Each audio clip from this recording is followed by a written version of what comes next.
Katakan merdeka, katakan merdeka, merdeka belajar. Katakan merdeka, katakan merdeka, merdeka belajar. Indonesia telah tetapkan langkah untuk kita para penerus bangsa. Dengan bangga mari raih cita-cita, membangun karya demi negara tercinta. Buktikan dunia kita mengukir sejarah. Angkatlah kepala, ini sudah waktunya menggapai semua dengan yang kita punya. Bebaskan diri, teriakan merdeka. Merdeka, merdeka, merdeka belajar. Harapan mereka pasti berbeda-beda. Lalu apakah semua harus diakomodasi? Jawabannya tidak. Proses selanjutnya adalah menyaring kebutuhan agar dapat mengakomodasi keadilan bersama. Diskusikan bersama.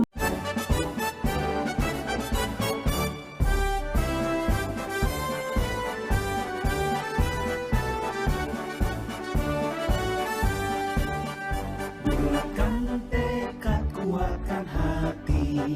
Negeri ini memanggilmu kawan. Belajar, bergerak, berbagi untuk negeri. Guru penggerak, majukan pendidikan. Guru penggerak, menghamba para murid. Kreatif, rancang pembelajaran. Hargai potensi, tingkatkan prestasi. Lahirkan profil pelajar Pancasila. Belajar, bergerak, berbagi untuk negeri. Kita menjalin kolaborasi. Belajar, bergerak, berbagi untuk negeri. Demi bakti pada Ibu Pertiwi.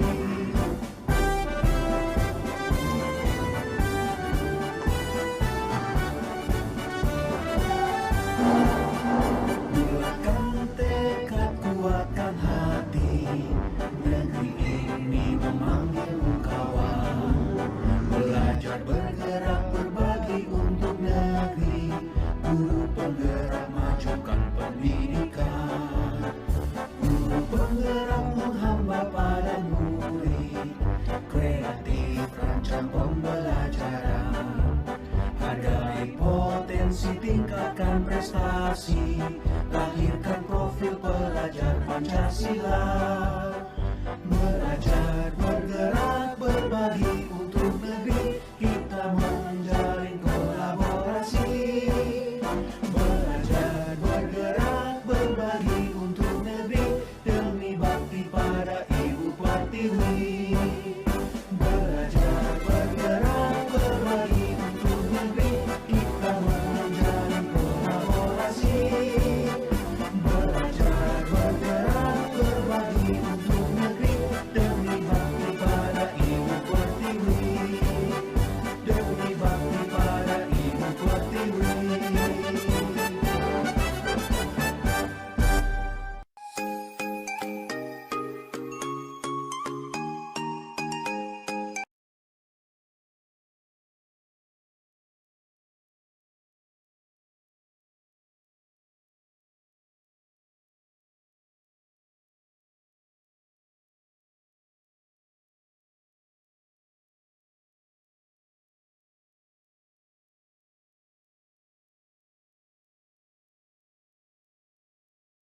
Ada halangan berkaitan dengan kendaraan yang mereka pakai. Dan berikutnya membiasakan membaca 15 menit. Tapi kan bisa kita kaitkan dengan cerita kegiatan literasi kita Bapak Ibu. Itu tugas umum yang digerakkan oleh sekolah, misalnya piket zona. Kita apa? Piket harian ya. Ya, piket lingkungan sama juga mungkin istilahnya yang berbeda. Zona juga kaitan dengan area kepada dirinya. Kemudian terkait ini himbauan kita untuk saling menghormati, kemudian jujur, penggunaan bahasa. Saya pikir ini bisa kita tuangkan dalam poin-poin kesepakatan mengenai tata cara berpakaian. Itu dulu. Jadi tidak ada siswa yang coba berpikir dengan pemahaman mereka. Maju kami Kohya selama 3 tahun kesempatan bersekolah di SMA 3 Batak, masih dengan alasan koyak, Bapak Ibu. Ya, setelahnya berarti sepatunya sudah hitam. Kemudian pola rambut seperti yang sudah disepakati oleh sekolah 21 gitu misalnya. Dan ini tidak perlu diulang-ulang lagi setiap bulan. Kalau sudah ini usulannya Bapak Ibu, terutama wali kelas, sanggup nggak untuk kita melaksanakan, sanggup nggak untuk kita membuat kesepakatan kelas. Bapak Ibu dorongannya terus, tapi nggak tahu, saya juga nggak bisa menipu karena memang begitu banyak tugas ya. Kawan-kawan kemudian mendorong kawan-kawan masuk di lubang CGP yang sama, ayo Bapak Ibu ikut CGP gitu ya, karena memang benar banyak ilmunya di sana. Saya merasa kecil saya di depan kawan-kawan, apalagi ketemu langsung kemarin di Lokakarya 1 yang kemarin saya virtual, kita hanya ketemu bertatap langsung Bapak Ibu. Saya saja merasa tinggal 25 di depan kawan-kawan gitu. Tapi berpikir positif saya, mohon maaf, tidak mungkin selamanya hanya dengan kelemahan yang kita miliki ya. Potensi dan kekuatan yang Bapak Ibu punya, saya pikir layak untuk kita perjuangkan. Intinya sudah bisa mengganti sekian tahun menjadi guru. Saya tidak percaya Bapak Ibu juga berniat untuk menjadi teladan bagi siswa-siswi yang kita asuh. Jasa itu tetap semangat. Kalau kami mengistilahkan salam dan bahagia. Bahagia seperti apa saya tidak tahu Bapak Ibu, karena sampai detik ini belum ada kebahagiaan. Ya, lebih dari kurang saya sudah. Assalamualaikum warahmatullahi wabarakatuh.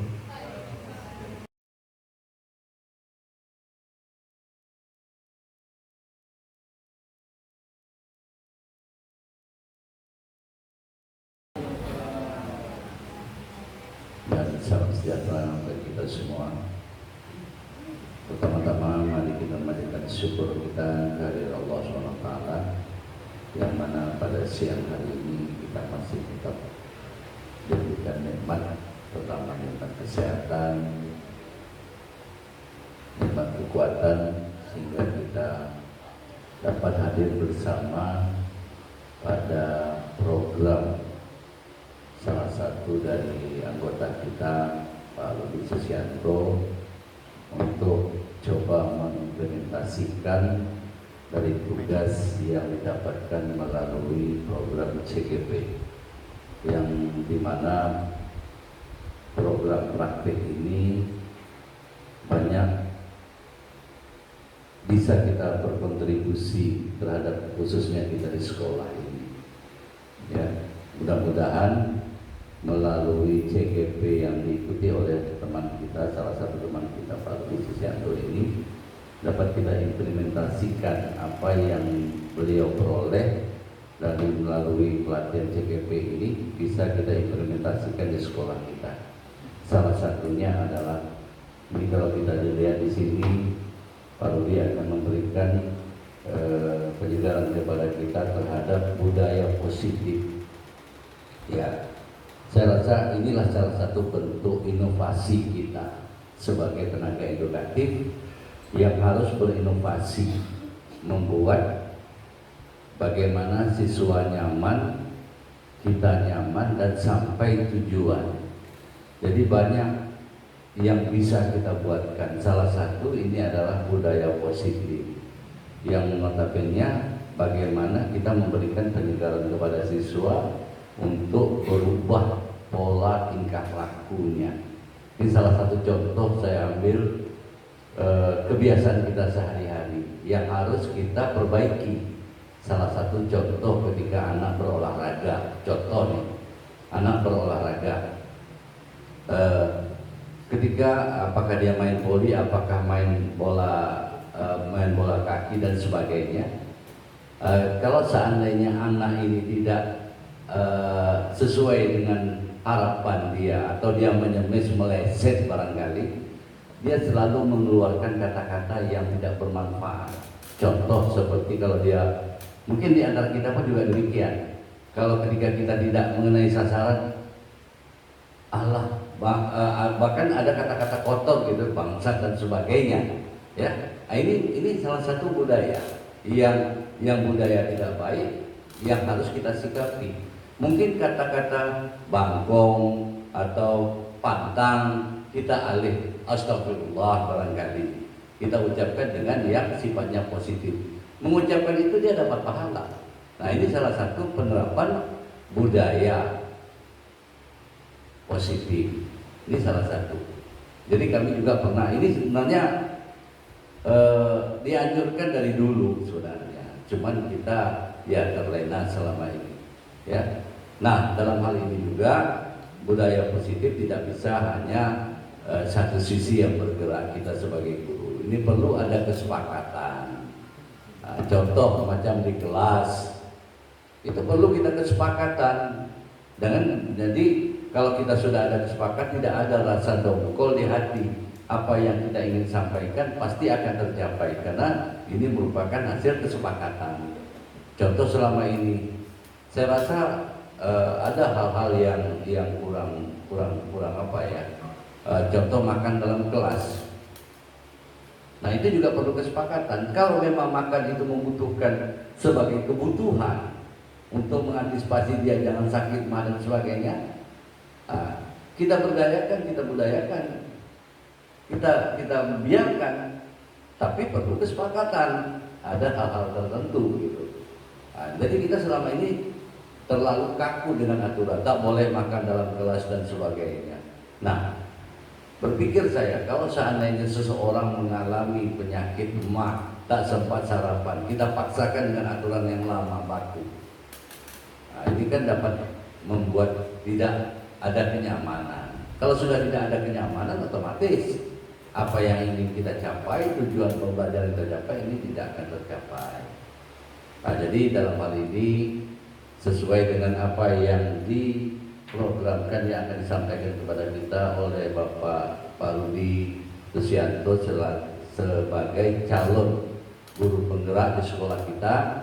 Mudah-mudahan bukan hanya penyelesaian tugas daripada tuntutan dari pelatihan tadi, tapi berharap tugas ini dapat kita implementasikan di sekolah kita. Nah, karena saya yakin dan percaya ini satu hal program yang sangat-sangat bagus untuk merubah tipikal atau perilaku daripada anak-anak kita.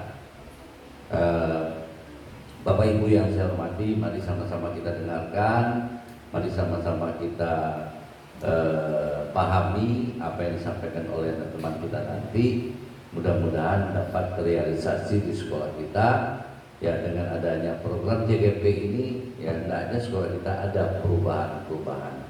Insya Allah ini baru satu orang. Insya Allah tahun berikutnya nanti saya harapkan daripada ibu-ibu yang ada di sini, bapak ibu yang ada, untuk mendaftarkan diri menjadi guru penggerak di sekolah kita. Semakin banyak, semakin bagus. Apa yang ingin kita targetkan, insya Allah mudah-mudahan akan tercapai. Mungkin hanya ini yang dapat saya sampaikan pada siang hari ini sebagai pembuka. Ya, sekali lagi saya mengucapkan kepada Pak Rudi Susianto selamat dengan programnya ini. Mudah-mudahan program ini tidak habis hanya di laptop saja. Berharap juga ini akan tertular kepada teman-teman kita yang lain. Ya, cukup sekian. Mohon maaf atas segala kekurangan. Terima kasih atas segala perhatian. Saya akhiri bila taufiq wal hidayah. Wassalamualaikum warahmatullahi wabarakatuh.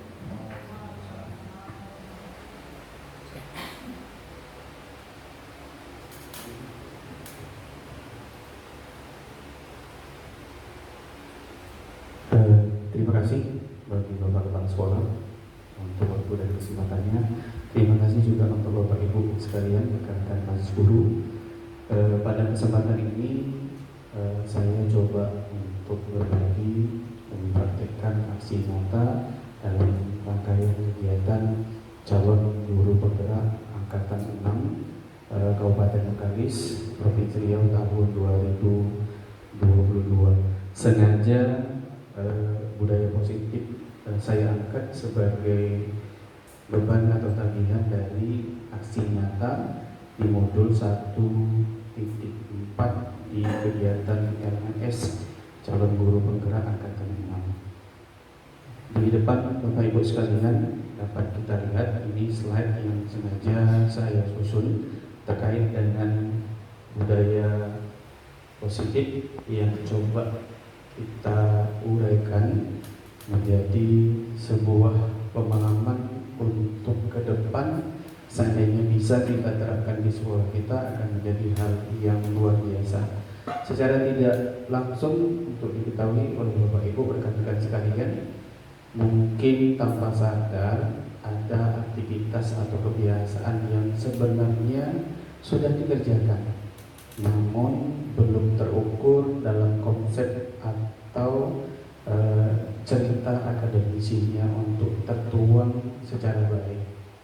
Ya, kalau memang itu kenyataannya ada, ya tinggal kita pupuk saja menjadi sebuah pemahaman ya bagi kebiasaan positif di sekolah kita. Namun kalau belum, ya silakan untuk sama-sama kita berdiskusi terkait dengan budaya positif yang akan kita bahas. Ini Bapak Ibu, saya perkenalkan rekan-rekan kami di CGP Banten, ada yang ada di foto. Saya menjadi bagian salah satunya yang ada di Kecamatan Banten di CGP Angkatan 6 Kabupaten Bengkalis ini. Adapun tujuan dari rangkaian kegiatan yang sedang kita laksanakan pada hari ini, yang pertama berbagi pemahaman tentang konsep budaya positif yang berdasarkan pada konsep perubahan paradigma belajar, disiplin positif, motivasi perilaku manusia, 5 kebutuhan dasar manusia,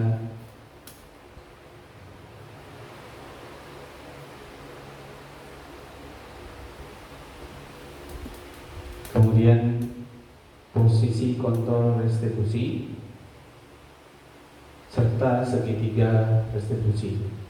Kemudian yang kedua, berbagi pengalaman dan pembelajaran setelah menerapkan konsep-konsep budaya positif di kelas. Ini tujuan yang ingin dicapai dari kegiatan kita pada siang hari ini. Namun sebelum beranjak ke materi inti, perlu kiranya kita sepakat kita Bapak Ibu untuk poin-poin ini yang saya usulkan. Kalau ada untuk sengaja kita tambahkan, kira-kira di dalam kegiatan ini untuk saling menghormati dan menghargai, kemudian mengikuti kegiatan dari awal sampai akhir, tidak keluar masuk ruangan tanpa ada alasan tertentu, kecuali Bapak Ibu kebelet pipis, silakan. Kemudian diperbolehkan makan dan minum asal tidak mengganggu peserta lain. Ini yang coba kami usulkan. Kalau ini kita sepakati untuk kita laksanakan, akan kita jalankan. Namun kalau memang ada yang menjadi usulan bagi Bapak Ibu, ya kita tambahkan menjadi kesepakatan kelas pada siang hari ini. Ini cerita pemantiknya Bapak Ibu, ayo kita berbagi pemahaman tentang budaya positif. Mari renungkan Bapak Ibu sekalian, bahwa guru diibaratkan sebagai seorang petani yang memiliki peranan penting untuk menjadikan tanamannya tumbuh subur. Anda akan memastikan bahwa tanah tempat tumbuhnya tanaman adalah tanah yang cocok untuk ditanami. Ki Hajar Dewantara menyatakan bahwa kita ambil contoh perbandingannya dengan hidup tumbuh-tumbuhan, bahwa seorang petani dalam hakikatnya sama kewajibannya dengan seorang pendidik yang menanam padi. Misalnya hanya dapat menuntun tumbuhnya padi, ia dapat memperbaiki kondisi tanah, memelihara tanaman padi, memberi pupuk dan air, membasmi ulat atau hama serta jamur-jamur yang mengganggu hidup tanaman padi dan sebagainya. Dari uraian yang disajikan tadi Bapak Ibu, kita dapat menyimpulkan bahwa sekolah diibaratkan sebagai tanah tempat bercocok tanam, sehingga seorang guru perlu mengusahakan agar sekolah menjadi sebuah lingkungan yang menyenangkan, aman, nyaman untuk tumbuh, serta dapat menjaga dan melindungi setiap murid dari hal-hal yang kurang bermanfaat atau bahkan mengganggu perkembangan potensi murid. Ini yang diharapkan dari filosofi Ki Hajar Dewantara tentang peran dan fungsi sekolah sebagai lembaga pendidikan, bahwa lingkungan yang menyenangkan, aman dan nyaman hadir ya di tengah murid kita semua. Dengan demikian, salah satu tanggung jawab seorang guru adalah bagaimana menciptakan suatu lingkungan positif yang terdiri dari warga sekolah yang saling mendukung, saling belajar, saling bekerja sama, dalam artian berkolaborasi Bapak Ibu, sehingga tercipta kebiasaan-kebiasaan baik. Lalu dari kebiasaan-kebiasaan baik akan tumbuh menjadi karakter-karakter baik bagi warga sekolah. Tidak hanya murid, yang tentu guru juga ada bagian di dalamnya, dan pada akhirnya karakter-karakter dari kebiasaan baik akan membentuk sebuah budaya positif. Tidak banyak yang dapat saya gambarkan Bapak Ibu terkait dengan kebiasaan disiplin untuk membuang sampah pada tempatnya sesuai dengan bagian program bank sampah yang sedang digalakkan oleh sekolah kita, SMA Negeri 3 Banten.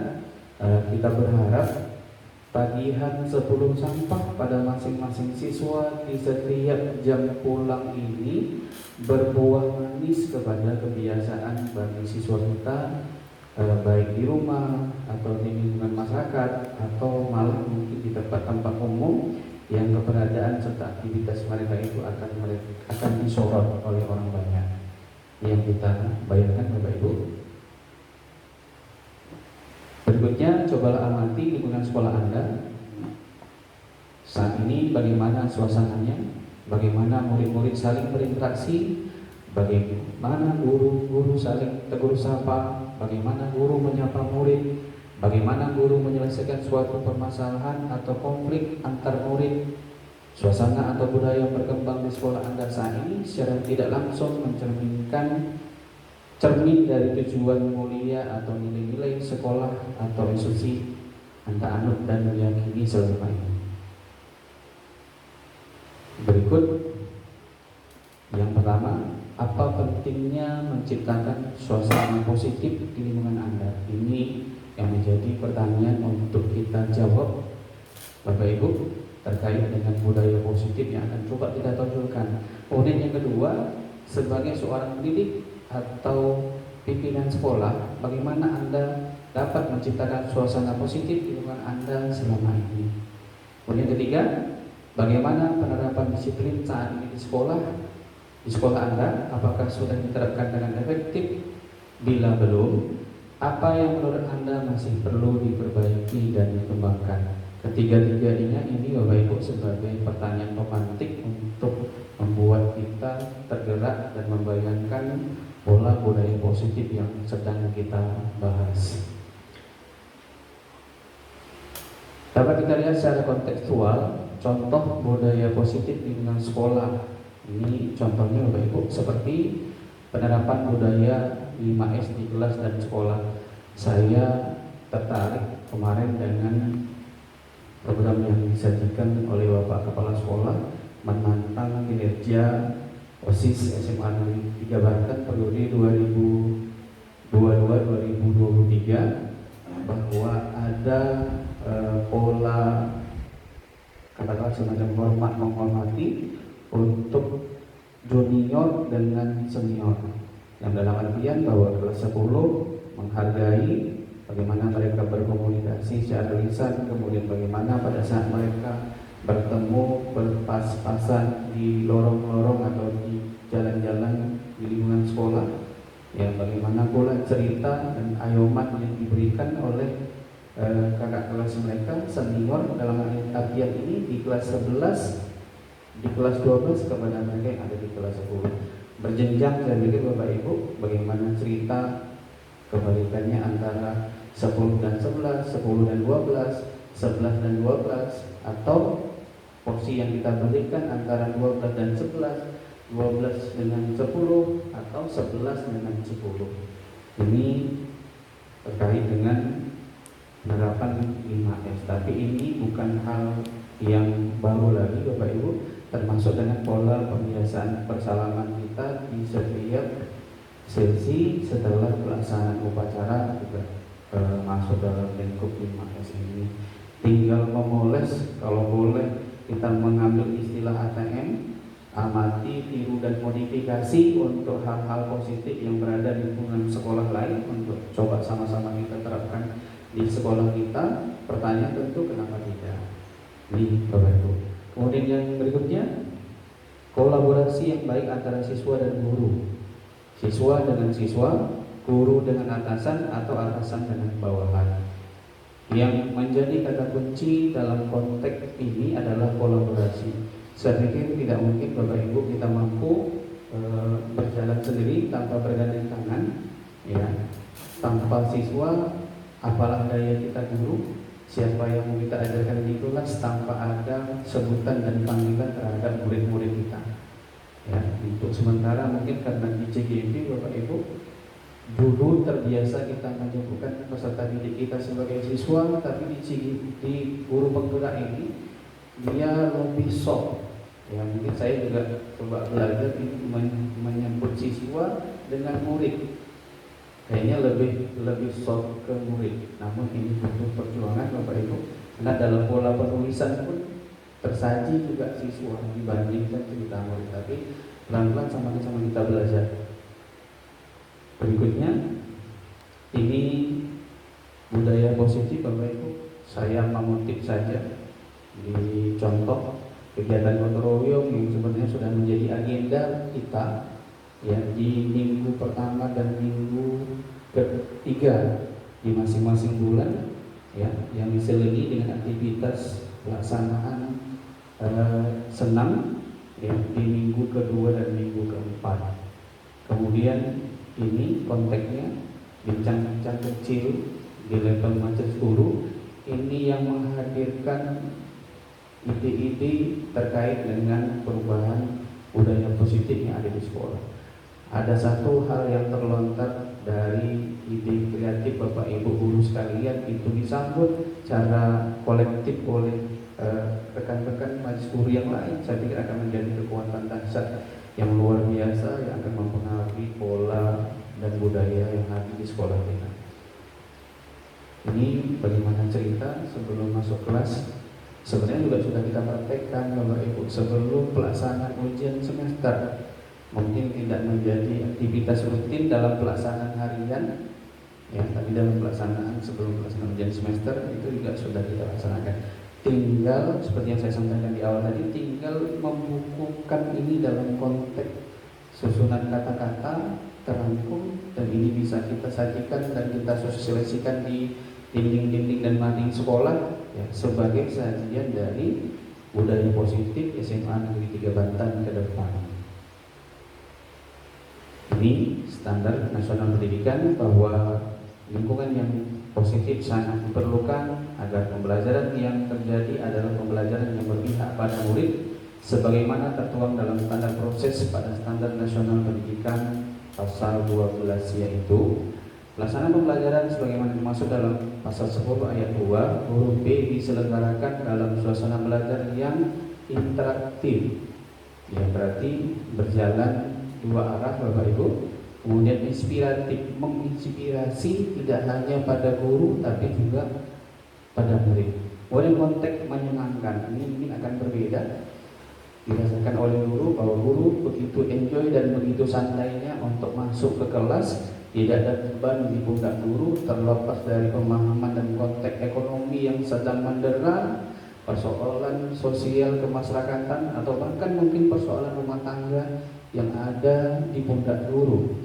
Guru tetap menjadi guru yang menyenangkan. Begitu pula siswa, mungkin pada saat guru mengajak siswa untuk berinteraksi, ya, ada hal yang luar biasa keluar dari aura wajahnya untuk menyambut apa yang menjadi penjelasan dan pemahaman dari guru.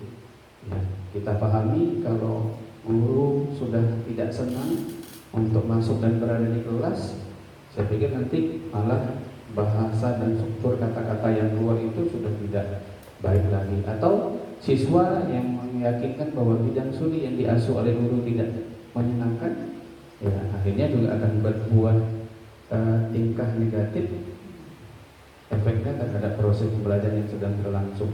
Bisa saja dengan mengganggu teman atau malah sengaja membuat keributan sendiri.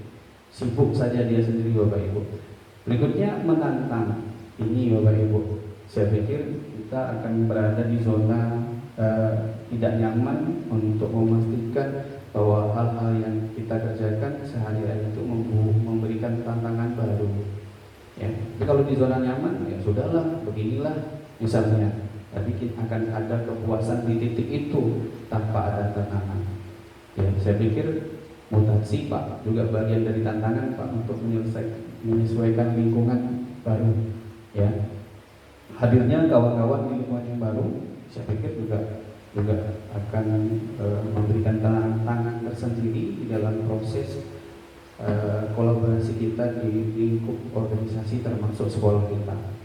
Yang berikutnya, memotivasi peserta didik untuk berpartisipasi aktif dan memberikan ruang yang cukup bagi prakasa, kreativitas, kemandirian sesuai dengan bakat, minat dan pengalaman fisik serta psikologi peserta didik.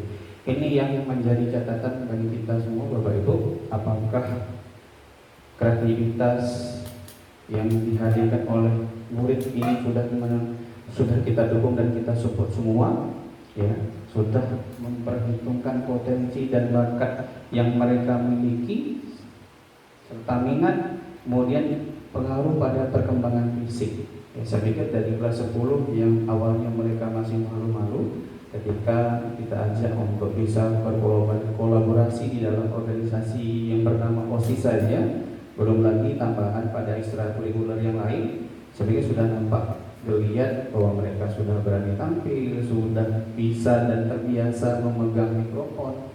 Ya, saya pikir karena bukan hanya siswa, guru juga punya merasakan punya kekuatan lebih untuk hadir di kelas yang memang belum terbiasa bagi guru. Ya, Bapak Ibu. Berikutnya terkait dengan disiplin positif dan nilai-nilai kebajikan yang dipahami secara universal. Dapat kami gambarkan, Anda dan teman Anda akan melakukan kegiatan cobalah buka. Anda adalah A, tugas Anda adalah menghafalkan salah satu tangan Anda. Coba Anda bayangkan bahwa Anda menyimpan sesuatu yang sangat berharga di dalam kepala tangan Anda.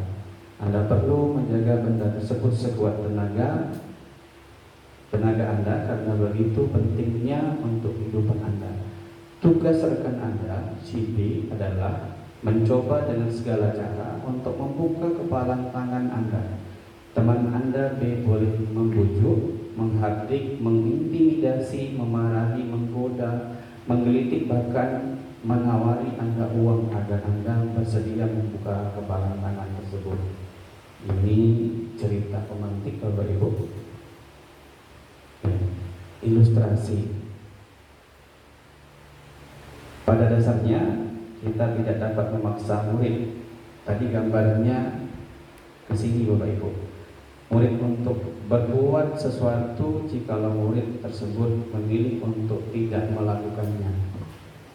Walaupun tampaknya guru sedang mengontrol perilaku murid, hal demikian terjadi karena murid sedang mengizinkan dirinya untuk dikontrol. Kemudian saat itu bentuk kontrol guru menjadi kebutuhan dasar yang dipilih murid. Teori kontrol menyatakan bahwa semua perilaku memiliki tujuan, bahkan terhadap perilaku yang tidak disukai. Kemudian ilustrasi bahwa penguatan positif, efektif dan bermanfaat. Penguatan positif atau bujukan adalah bentuk-bentuk kontrol. Segala usaha untuk mempengaruhi murid agar mengulangi suatu perilaku tertentu adalah suatu usaha untuk mengontrol murid tersebut. Ilustrasi bahwa kritik dan membuat orang merasa bersalah dapat menguatkan karakter, menggunakan kritik dan rasa bersalah untuk mengontrol murid menuju pada integritas gagal. Jadi bayangannya Bapak Ibu, kalau dulu kita sering melemparkan statement atau argumen, kamu tak kasihan dengan Bapak, kamu tak kasihan dengan Ibu, ya, seolah-olah memaksakan anak untuk berada di posisi bersalah. Ya, sebenarnya ini tidak baik. Nanti akan kita coba uraikan seperti apa bahwa yang selama ini yang kita kerjakan dan menurut cerita kita itu baik, ternyata tidak baik. Ilustrasi bahwa orang dewasa memiliki hak untuk memaksa. Ini Bapak Ibu yang selalu kita kerjakan, tidak hanya di sekolah, kadang di rumah juga untuk anak-anak. Ya, kita menganggap kita super power dan bisa memaksakan. Ya, banyak orang dewasa yang percaya bahwa mereka memiliki tanggung jawab untuk membuat murid-murid berbuat hal tertentu. Ini konsepnya. Kalau di rumah membuat anak-anak berbuat hal tertentu. Contoh, silakan mandi, ya, atau di sekolah, ayo pungut sampah, ya, atau ayo masuk kelas, ayo belajar. Ini pemahamannya. Ini disiplin positif yang kita ceritakan Bapak Ibu. Sekarang mari kita membahas tentang konsep disiplin positif yang merupakan unsur utama dalam terwujudnya budaya positif. Jadi akarnya harus dengan aktivitas disiplin. Kita yakin dan percaya tidak hanya dalam pola pembahasan budaya positif ini yang meminta dan menagih konsep disiplin dalam banyak hal di aktivitas kita, dalam unjuk kerja sekalipun disiplin ini menjadi tagihan utama, apalagi di dunia kerja di sektor swasta Bapak Ibu. Yang kita cita-citakan di sekolah kita. Kebanyakan guru sangat tertarik dengan topik pembahasan tentang disiplin. Mereka berpendapat bahwa kalau saja anak-anak bisa disiplin, pasti mereka akan bisa belajar. Para guru juga berpendapat bahwa mendisiplinkan anak adalah bagian yang paling menantang dari pekerjaan mereka. Ketika mendengar kata disiplin, apa yang terbayang dalam benak kita? Apa yang terlintas dalam pikiran kita? Kebanyakan orang akan menghubungkan kata disiplin dengan tata tertib dan teratur dan kepatuhan pada peraturan. Kata disiplin juga sering dihubungkan dengan hukuman, padahal itu semua berbeda. Karena belajar tentang disiplin positif tidak harus dengan memberikan hukuman. Justru itu adalah salah satu alternatif terakhir dan bila perlu tidak digunakan sama sekali. Ini Bapak Ibu. Ya, yang menjadi pertanyaan, apakah cerita tidak harus memberi hukuman ini mampu kita terapkan di SMA Negeri 3 Banten dengan softnya bahwa kita memberikan pemahaman kepada siswa, mereka sadar akan tingkah laku serta keyakinan negatif yang sudah tumbuh dan berkembang pada diri mereka, kemudian berikrar untuk merubah itu. Ya, ini yang sama-sama menjadi perjuangan dan PR kita Bapak Ibu. Ya. Kemudian dalam budaya kita, makna kata disiplin dimana sebagai sesuatu yang dilakukan seseorang pada orang lain untuk mendapatkan kepatuhan. Kita cenderung menghubungkan kata disiplin dengan ketidaknyamanan. Karena di balik penerapan disiplin ada hal yang membuat pelaku indisiplin itu merasa tidak nyaman. Itu yang kita sajikan Bapak Ibu. Makna disiplin positif yang dikemukakan oleh Dewantara atau yang Gonzalez, di mana kedua pakar pendidikan mengartikan disiplin sebagai bentuk kontrol diri, yaitu belajar untuk mengontrol diri agar dapat mencapai suatu tujuan mulia. Tujuan mulia ini mengacu pada nilai-nilai atau prinsip mulia yang dianut seseorang. Tujuan mulia mengacu pada nilai-nilai atau prinsip mulia yang dianut seseorang, kita namakan nilai sebagai nilai kebajikan, prinsip yang universal. Untuk dapat mencapai tujuan mulia yang diinginkan beberapa institusi atau organisasi pendidikan di bawah ini telah memiliki nilai-nilai kebajikan yang ini dan sepakati bersama. Salah satunya adalah nilai nilai kebajikan yang ingin dicapai oleh setiap anak Indonesia yang kita kenal dengan profil pelajar Pancasila. Istilah yang mungkin baru bagi kita Bapak Ibu di kegiatan K13, tapi di implementasi kurikulum Merdeka Belajar ini sudah menjadi target bahwa rangkaian dari keseluruhan kegiatan belajar itu hanya untuk menciptakan profil pelajar Pancasila. Sama-sama kita belajar nanti Bapak Ibu ya, profil Pancasila, pelajar Pancasila itu seperti apa? Apakah dengan aktivitas sholatnya yang masih pakai rotan untuk mengelilingi lingkungan sekolah bagi Ibu Sri selaku pemangku dan pendamping kegiatan keagamaan di sekolah ya. Ini ada beberapa item: beriman, bertakwa kepada Tuhan Yang Maha Esa, dan berakhlak mulia.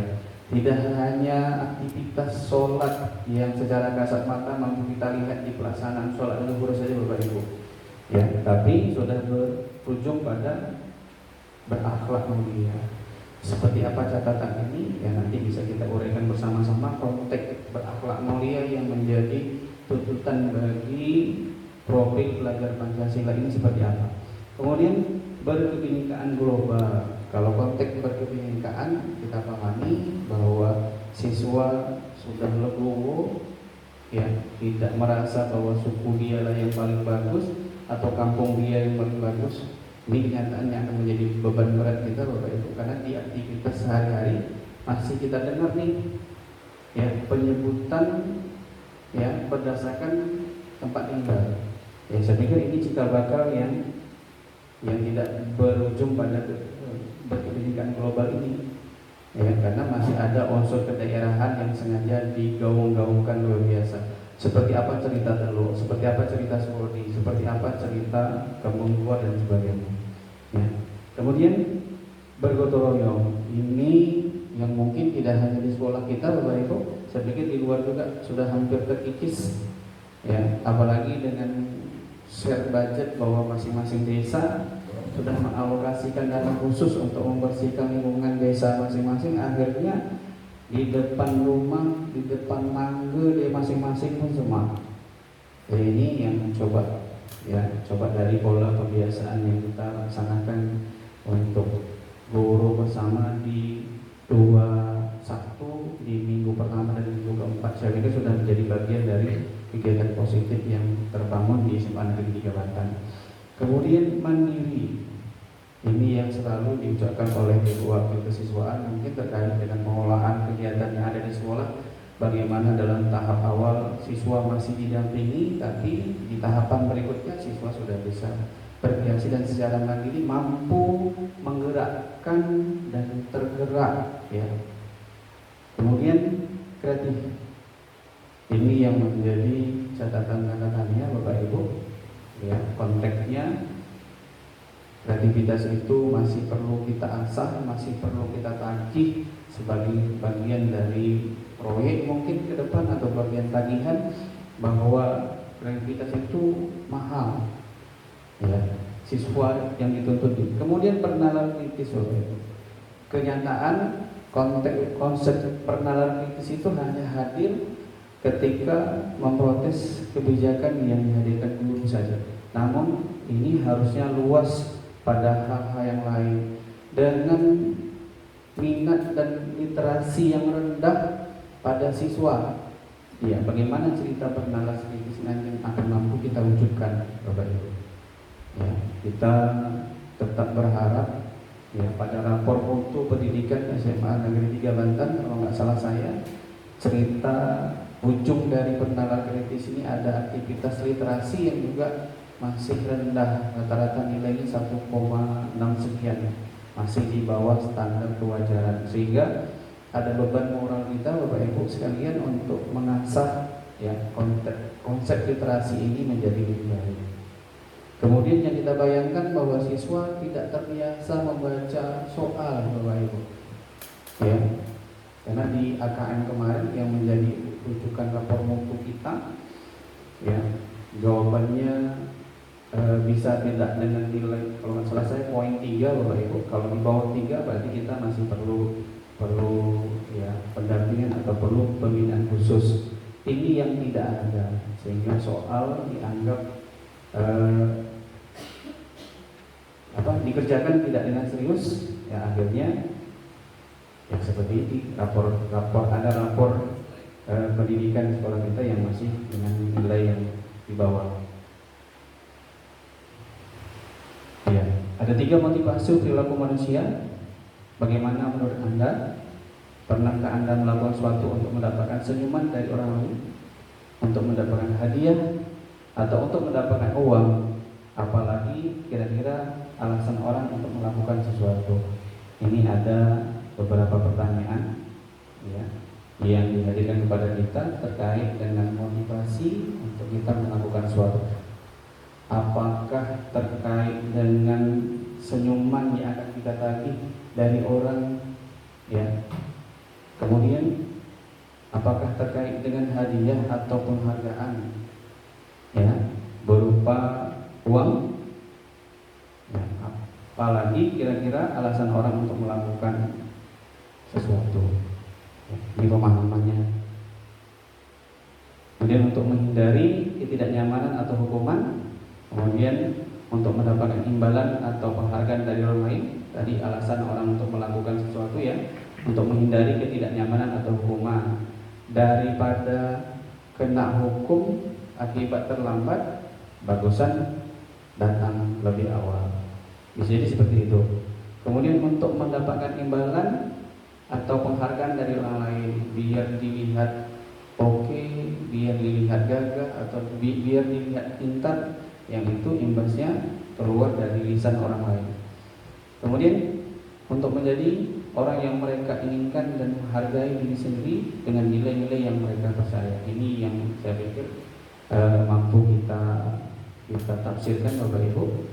Untuk menjadi orang yang mereka inginkan, apakah kita harus menjadi orang lain ya, sesuai dengan yang orang lain inginkan, atau menghargai diri sendiri ya? Kenapa harus disiplin? Karena memang diri sendiri yang terbiasa disiplin. Kenapa harus ringan tangan dan tidak berat tulang untuk menolong ya? Karena memang prinsip dasarnya suka menolong ya. Jadi ini menghargai diri sendiri dengan nilai-nilai yang mereka percaya. Tidak ada kaitannya dengan unsur yang berasal dari eksternal orang tersebut. Berikut terkait dengan hukuman, konsekuensi, dan restitusi. Hukuman sesuatu yang menyakitkan dan harus terjadi. Kemudian tidak nyaman untuk murid atau anak untuk jangka waktu yang panjang. Kemudian korban mendapatkan keadilan versinya. Kemudian murid atau anak akan tersakiti. Kemudian perilaku pasif agresif meningkat. Tidak hanya ada pada guru, itu pada siswa. Ya, guru yang melaksanakan hukuman mungkin puas ngerjain siswa, tapi siswa yang kena hukum akan terpatri dan tertanam dalam konteks serta pemahaman mereka. Hal itu akan berbalas Bapak Ibu. Ya, dendam tidak, tapi wajib balas katanya. Bukan hanya kepada guru yang dicari-cari kesempatannya, tapi pada kesempatan lain yang kalau toh seandainya dia juga diberikan kesempatan menjadi guru. Seperti apa yang menjadi pemahaman kita kalau seandainya proses ini berbalas? Yang saya pesimis Bapak Ibu akan ada kenyamanan di sekolah.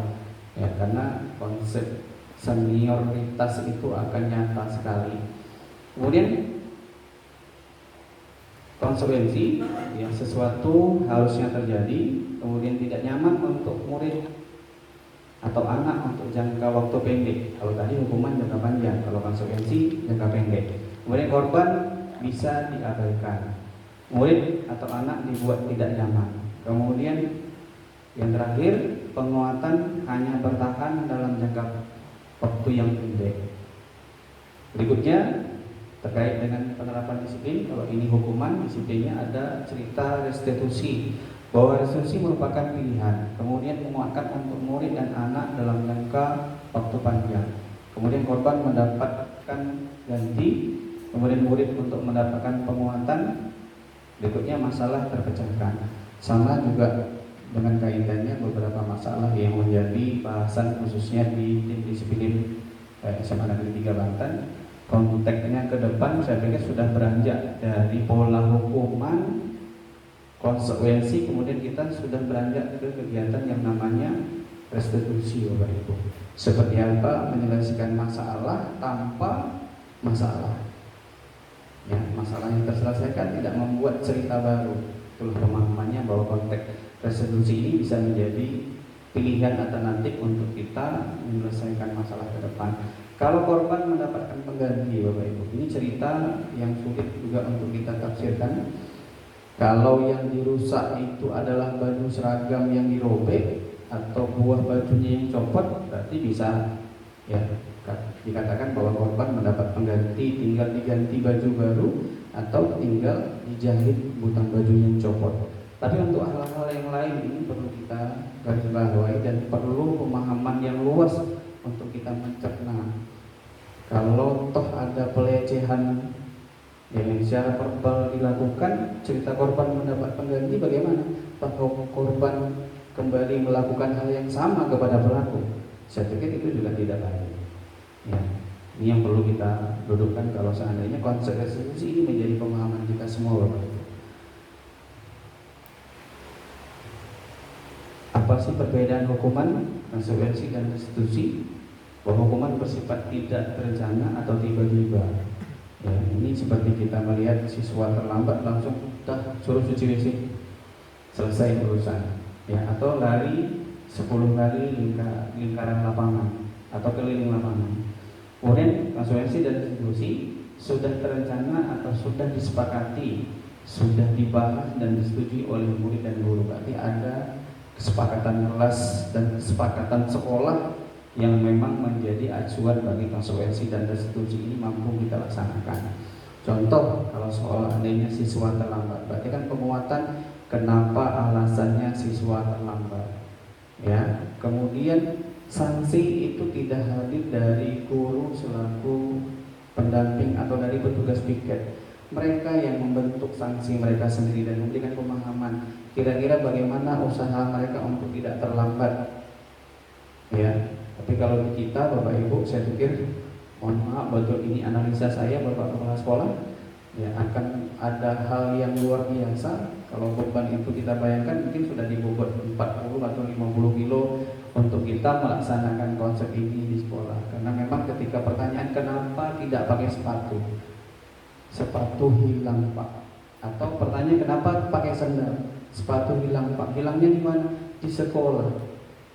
Otak saya langsung bilang bahwa sepatu itu dia pakai, dia jaga, kok bisa hilang di sekolah. Seolah-olah sekolah kita, ya termasuk guru-guru mungkin di dalamnya menjadi pelaku ya maling gitu loh. Dalam artian, dalam tanda kutip Bapak Ibu, bahwa ketika harta benda mereka hilang, rujukannya sekolah. Ini yang menjadi beban berat kita Bapak Ibu. Ya, kalau boleh sedikit menguras nih Bapak Ibu, ayo jawab hukuman atau konsekuensi. Mencatat 100 kali di dalam buku kalimat saya tidak akan terlambat lagi karena terlambat ke sekolah. Kira-kira hukuman atau konsekuensi? Kemudian lari mengelilingi lapangan basket 2 kali karena terlambat hadir di sekolah. Nanti kita bahas Bapak Ibu. Kemudian membersihkan coretan yang dibuatnya di meja tulis. Ya, murid diminta untuk push up 15 kali karena tidak menggunakan masker di sekolah. Menggantikan kertas tugas temannya yang telah dicoret-coret. Berjemur di lapangan basket pukul 12 siang karena ngobrol dengan teman. Murid diminta bertelanjang kaki sepanjang hari karena tidak menggunakan sepatu warna hitam sesuai peraturan sekolah. Berdiri di depan kelas sambil mengangkat kaki satu karena tidak bisa menjawab. Kita mulai satu persatu Bapak Ibu. Mencatat 10 kali dalam buku kalimat saya tidak akan terlambat lagi. Ini jelas hukuman Bapak Ibu. Ya, kemudian lari mengelilingi lapangan basket 2 kali karena terlambat. Cerita karena ini yang membuat dia menjadi hukuman. Kemudian ini yang kita sebut dengan konsekuensi, Bapak Ibu. Membersihkan coretan yang dibuatnya di meja tulis. Karena dia membuat coretan di meja tulis, konsekuensinya dia harus menghapus coretan itu. Ya. Kemudian ini juga hukuman karena diminta bahasanya. Kemudian mengganti kertas tugas ini konsekuensi, Bapak Ibu. Ketika dia merusak kertas tugas temannya, berarti dia harus mengganti. Kemudian berjemur di lapangan basket, ini juga sanksi, ya. Kemudian murid diminta bertelanjang kaki, ini juga jenis hukuman, ya. Kemudian berdiri di depan kelas sambil mengangkat kaki, ini juga jenis hukuman, ya. Saya pikir sudah terjawab tadi terkait dengan hukuman. Kemudian restitusi ini yang coba kita kupas, Bapak Ibu.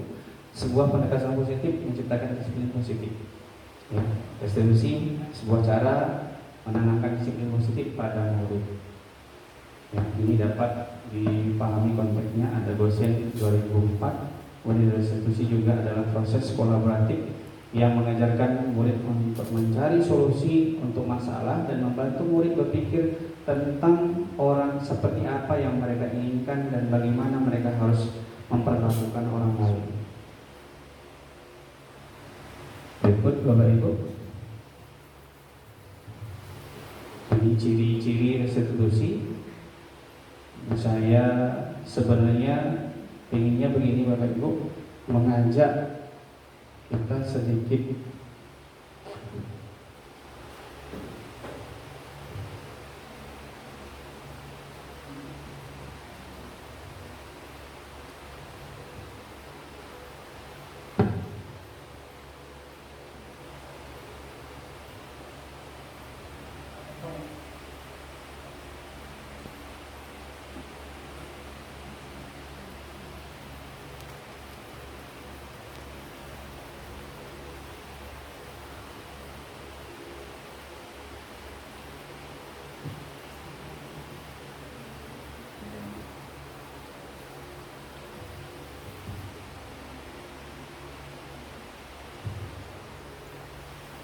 gangguan jaringan kayaknya. Saya ingin mengajak kita semua ke sini, Bapak Ibu. Memang kebutuhan dasar yang harusnya menjadi pemahaman kita untuk kita pahami hadir pada siswa kita. Yang pertama, kebutuhan bertahan hidup. Kemudian kebutuhan kasih sayang dan rasa diterima. Masing-masing orang termasuk siswa kita ini bisa saja menyajikan hal-hal yang memang menurut mereka itu menjadi kebutuhan dasar. Ya, saya membayangkan seperti Rizky Agusti, Bapak Ibu, terkait dengan ini. Ya, ceplosnya dia itu terkait dengan kasih sayang yang memang belum sempurna yang dia dapatkan. Ini butuh perhatian kita. Kemudian penguasaan, kebutuhan akan pengakuan dan kemampuan. Kemudian kebutuhan akan kebebasan, bahwa semua orang bebas mengekspresikan apapun yang menjadi pilihannya. Kemudian kebutuhan akan kesenangan, ya. Kemudian ini posisi saya tadi mengajak Bapak Ibu untuk melihat video, ya, yang kita itu berada di sisi mana sih? Apakah berada di sisi penghukum atau pembuat rasa bersalah sebagai teman atau pemantau? Bapak Ibu.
kali ini kita akan membahas tentang 5 posisi kontrol yang dikembangkan oleh Brian Dawson dan contoh penerapannya.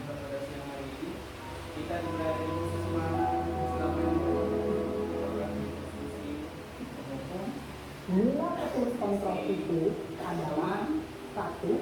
Posisi pensusuan, 2. Posisi pembuat rasa bersalah, 3. Posisi teman, 4. Posisi pemantau atau monitor, dan 5. Posisi manajer. Untuk lebih memahami kelima posisi tersebut, mari kita saksikan kasus Naren yang terlambat hadir 20 menit di sekolah dan melihat bagaimana kelima posisi kontrol dalam menghadapi masalah tersebut.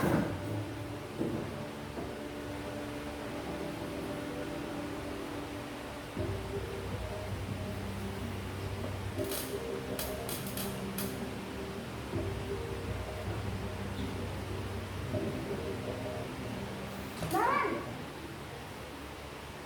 Sini kamu!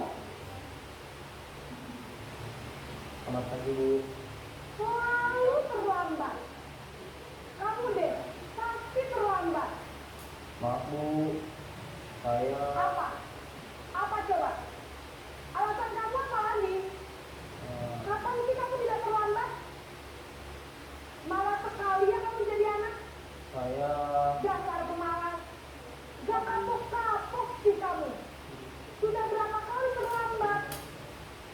Sana, kamu keliling lapangan basket 2 kali. kenapa saya harus ke lapangan basket, Bu? Kenapa? Kamu melawan ibu. Berani-beraninya jawab. Sudah terlambat, masih berani jawab pula. Sekarang, keliling lapangan basket 5 kali sekalian. Biar kapok. Cepat, pergi sana ke lapangan basket. Posisi penghubung biasanya berbicara dengan nada tinggi, menghardik, menunjuk-nunjuk, menyakiti, dan menyindir. Hukuman bisa berupa fisik maupun psikis. Ibu dan bapak guru hebat. Dampak yang terjadi pada murid ketika guru berada pada posisi penghukum adalah murid cenderung akan memberontak, bahkan menyimpan dendam.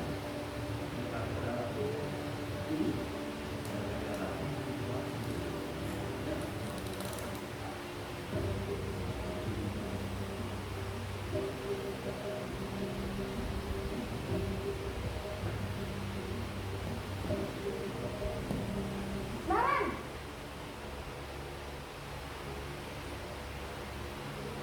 Selamat pagi, Bu. Naren. Kamu kenapa terlambat lagi, nak? Ya Tuhan, Naren. Kamu tenang ya, bikin ibu susah ya. Kalau kamu terlambat lagi, nanti ibu yang ditegur bapak kepala sekolah, nak. Disangka ibu tidak bisa membina kamu. Duh, gimana ini? Maaf, Bu. Duh, Gusti Naren. Kamu susah ya kalau ibu tegur bapak kepala sekolah. Terus, sekarang ibu harus tulis apa yang di buku absen?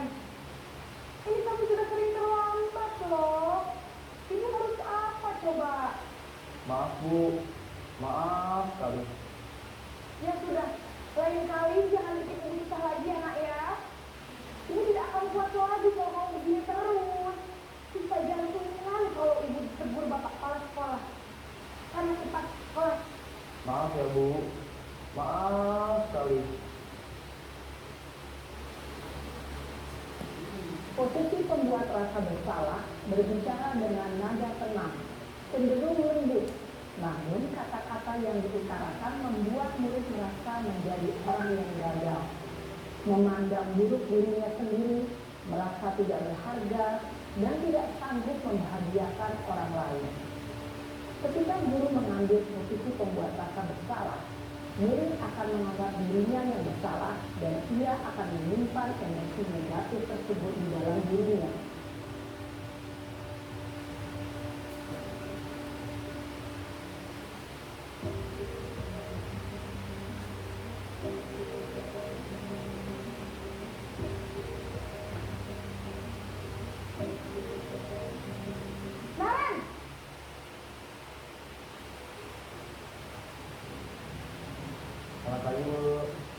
Wah, sudah jam berapa ini nak?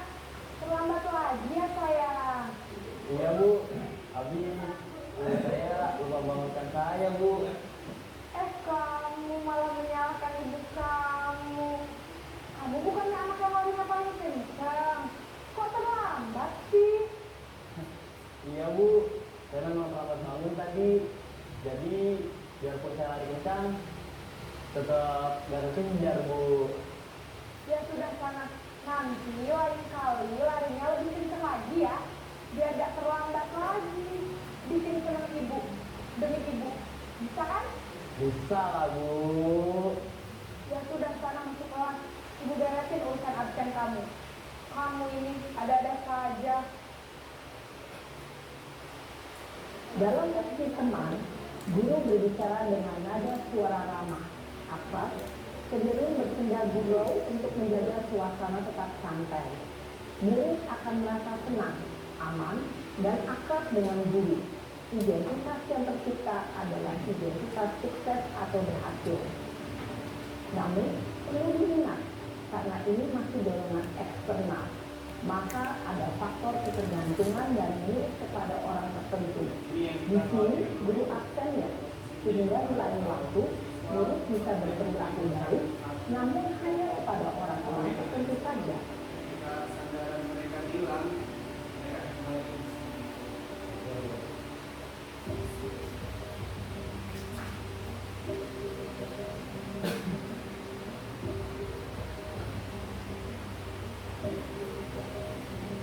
Naren!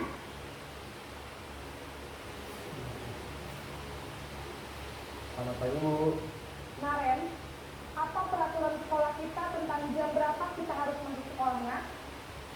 Kita harus di sekolah jam 7 bu. Ya betul, sekarang sudah jam 7.20. Naren sudah tahu konsekuensinya jika terlambat hadir. Paham bu. Saya harus tinggal kelas pas jam istirahat selama 20 menit. Iya benar, konsekuensinya demikian. Jadi nanti jam 9.30 pas istirahat, kamu harus tinggal di kelas, kerjakan tugas tambahan untuk ketertinggalan kamu, ya? Baik bu. Posisi pemantau mengandalkan penghitungan atau data untuk mengontrol murid. Guru mengarahkan murid berdasarkan peraturan dan konsekuensi. Seorang pemantau menunjukkan bahasa tubuh dan ekspresi wajah yang datar dan cenderung formal.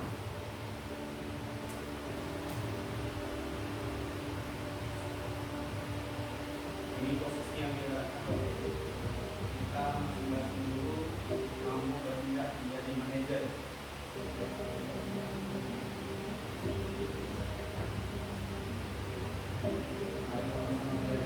Naren!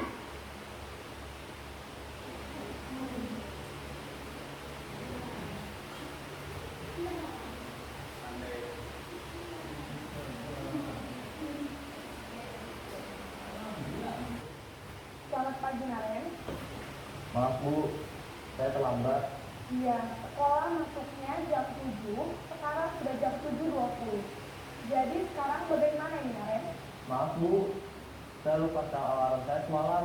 Baiklah, menurut kamu, keyakinan sekolah yang mana yang perlu kamu tingkatkan? Menghargai diri sendiri dan orang lain mungkin ya bu. Setuju. Jadi, apakah Naren meyakini prinsip saling menghormati tersebut? Iya bu, saya meyakininya. Apakah Naren bersedia memperbaiki masalah keterlambatan ini? Bersedia bu. Bagaimana kamu akan memperbaiki masalah keterlambatan ini? Saya akan coba untuk tidak lupa menyetel alarm saya bu.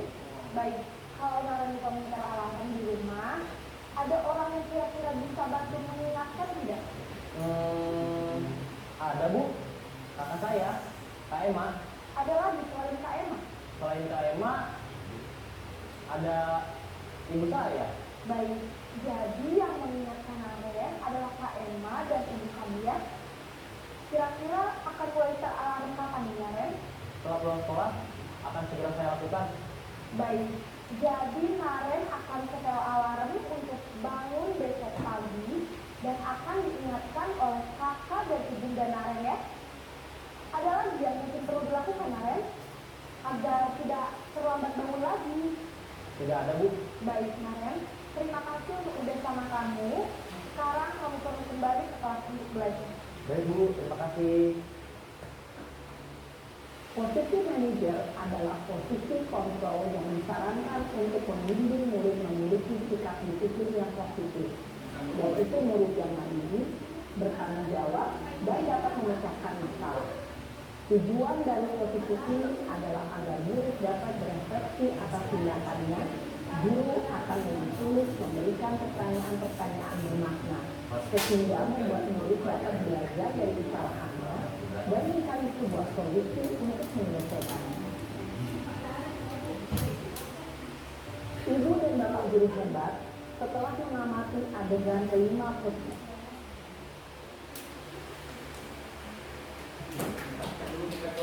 Bapak Ibu,